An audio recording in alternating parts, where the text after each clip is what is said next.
Bu videoni arzonga remontini bitirib olaman deydigan odamlar ko'rmasin. Bizda 68 kvadratli vtorichka domimizni eski pol, eshik, romlargacha alishtirganmiz. Elektrikani boshidan noldan qilganmiz. Santexnikalarimizni ham hammasini yengildan turib bilan alishtirganmiz. Romlarni ko'rayotgan bo'lsanglar, har bitta xonada rom alishgan.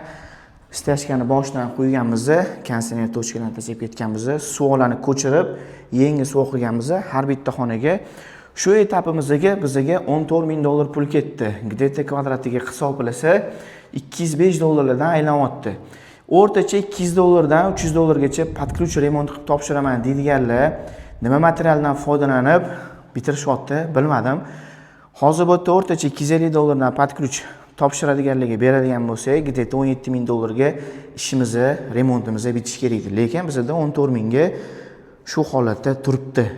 Endi savol, $250 dan qiladiganlar qanaqa materialdan foydalanib remont qilib beradi?